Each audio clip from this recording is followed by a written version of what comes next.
Hello दोस्तों, finally jujutsu Kaisen मांगा chapter 265 के स्पॉयलर्स हमारे सामने आ चुके हैं और इस चैप्टर में जो कुछ हुआ इसकी उम्मीद किसी भी जुजुत्सु काइसन फैंस ने कभी नहीं की होगी। यहाँ तक कि इस चैप्टर के अंत में यूजी सुकुना को ऑप्शन देता है, मेगुमी को फ्री करके मेरी बॉडी में आ जाओ, फिर मैं तुम्हारी जान नहीं लूंगा, नहीं तो मैं तुम्हें मार दूंगा। पिछले चैप्टर में हमने देखा था कि हाना एंजल जैकब लैडर का यूज सुकुना पर करती है, लेकिन उसे कुछ नहीं होता, बल्कि 2 ब्लैक फ्लैश के बाद सुकुना की आरसीटी वापस आ जाती है और वह हील हो जाता है। और वहीं यूजी सुकुना से फाइट के बाद अपने डोमेन एक्सपेंशन का यूज कर देता है। यहाँ पर उसके फिंगर्स के साइन लॉर्ड बुद्धा की तरह लग रहे होते हैं। डोमेन एक्सपेंशन यूज करने के बाद यूजी और सुकुना एक अननोन स्टेशन पर आ जाते हैं। अब सुकुना यूजी के अननोन डोमेन में आ चुका है, जहाँ सुकुना हायनेरा वाले फॉर्म से यूजी सुकुना वाले रूप में आ चुका है और यूजी सुकुना के पास आकर बोलता है, लेट्स गो सुकुना। अब इस चैप्टर की शुरुआत वहीं से होती है जहाँ पिछला चैप्टर खत्म हुआ था। सुकुना और यूजी स्टेशन से निकलकर उस शहर में घूमने लगते हैं। सुकुना को एहसास होता है कि उसके साथ क्या हो रहा है। सुकुना बोलता है कि उसने पहले भी इसे फील किया है, जैसे कि फाइट के अंत में किसी भी सोर्सरर के साथ जुड़ने की घटना। जैसे कि जब सुकुना ने जोगो को मारा था तो मरने के बाद भी अंत में सुकुना ने उससे बात की थी। सुकुना बोलता है कि मुझे लगा यह इंसानों की कर्स एनर्जी के कारण हुआ होगा, लेकिन ऐसा नहीं है, यह कुछ अलग है। यहाँ पर किंग ऑफ कर्सेस को भी नहीं पता होता कि वह कहाँ है। वह हैरान होकर यूजी से पूछता है कि क्या ये तुम्हारा डोमेन है? तब यूजी बोलता है, चुप रहो, बहुत हो गई बकवास, मैंने ये थोड़ी हड़बड़ाहट में किया, मुझे भी ये नहीं समझ आ रहा है, मुझे तुमसे बात करने के लिए कुछ टाइम चाहिए था। और पता नहीं सुकुना को उस डोमेन के अंदर क्या हो जाता है, वह अंत तक यूजी की पूरी बातें सुनने लगता है। इसके बाद यूजी एक स्टैचू की तरफ देखते हुए बोलता है, ये देखो, the demon sword dance statue. तब सुकुना बोलता है, ये नहीं पता होगा मुझे। इसके बाद यूजी बोलता है, टेंशन ना लो, यहाँ के लोकल लोगों के अलावा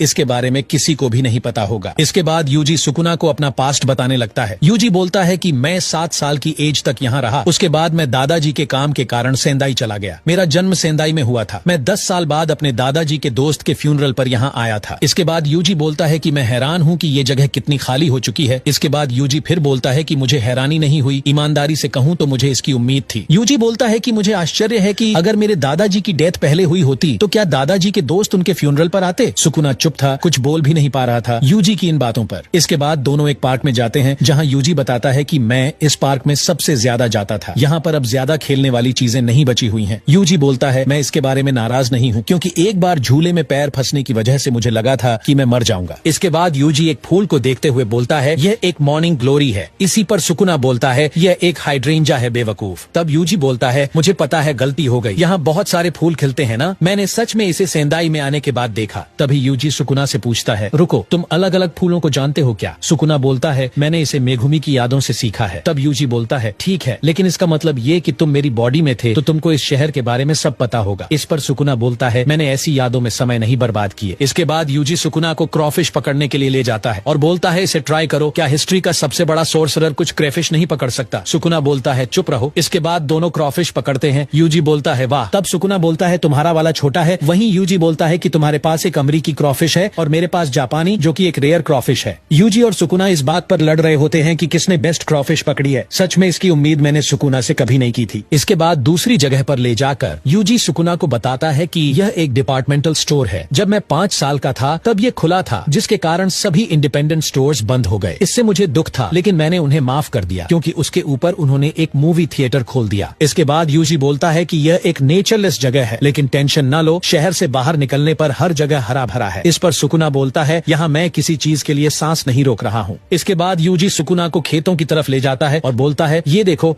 जहाँ तक नजर जाती है हरा ही हरा है। मैं यहाँ चावल के खेत में टिड्डे पकड़ता था जब तक पिंजरा भर ना जाए, लेकिन अब वो यहाँ बहुत कम है, शायद पेस्टिसाइड्स और एडवांस हो गए हैं। इसके बाद सुकुना देखता है कि यूजी कहीं जा रहा है। यूजी बोलता है, बस रुको, मुझे अभी और जगहों पर जाना है। इसके बाद यूजी घोड़ों को देखते हुए बोलता है, वाह, मैं कितनी भी बार इन्हें देखूं, इनका सिर हमेशा बढ़ा हुआ लगता है। मेरे दादाजी अक्सर मुझे इस फार्म में ले जाते थे, उन्होंने मुझे मेरे असली माता पिता जैसा माना है। इसके बाद यूजी किसी डिश के बारे में सुकुना को बताते हुए बोलता है कि यहाँ का सॉफ्ट सर्व बहुत अच्छा है। मैंने एक बार अपना पूरा पैसा इस पर लगाकर बहुत ज्यादा खा लिया था, फिर मुझे बहुत उल्टी हुई थी। इस पर सुकुना बोलता है, क्या तब से ही तुम्हारी बुद्धि भ्रष्ट होनी चालू हुई थी? इसके बाद यूजी बोलता है, चलो तीरंदाजी करते हैं। सुकुना परफेक्ट निशाना लगाता है। यूजी बोलता है, तुम्हारे साथ खेलने में मजा नहीं है। तब सुकुना बोलता है, तुम्हें नहीं लगता मैं मैं तुमसे ज्यादा अनुभवी हूँ। इस पर यूजी बोलता है, हाँ मैं भूल गया था, तुम असली तीरंदाजी के युग से हो। इसके बाद यूजी सुकुना को स्नो स्टेचू के बारे में बताता है कि सेंदाई में हम लोग स्नो स्टेचू बनाते थे, लेकिन वहाँ ज्यादा स्नोफॉल नहीं हुआ करती थी। इसके बाद यूजी बताता है कि सुबह बर्फ हटाने के बाद हाथ सुन्न पड़ जाते थे। उसके बाद मुझे मीठी दूध की चाय पीना बहुत पसंद था। इसके बाद यूजी बताता है कि जब क्रिसमस नजदीक आता था मुझे रात में घंटियां सुनाई देती थीं। इससे मैं सोचता था कि सैंटा सच में होते हैं। मुझे बाद में पता चला कि ये सिर्फ कार के टायरों पर स्नो चेन्स हुआ करती थी। यूजी का इतना सब सुनकर शायद सुकुना पक चुका था। उसके बाद वह बोलता है, ठीक है अब बहुत हो गया। इस पर यूजी बोलता है, ठीक है फिर मैंने तुम्हें वो सब कुछ दिखा दिया जो मैं तुम्हें दिखाना चाहता था। तब सुकुना बोलता है, तुम्हारी बकवास बहुत डिस्गस्टिंग है, जो कहना चाहते थे वो बताओ। तब यूजी बोलता है, तुमको पता है हाल ही में मुझे लगता था कि मुझे अपना काम पूरा करने के लिए मुझे जीना चाहिए, जैसा कि अब तक मैं मानता था। मुझे लगता था कि अगर मैं इस भूमिका को निभाते हुए मर गया तो मैं इसे कम से कम उचित तरीके की मौत मानता, लेकिन मुझे अब लगता है कि ये पूरी तरह सही नहीं है। इसके बाद यूजी बोलता है कि लाइफ में आपका रोल कुछ भी हो सकता है,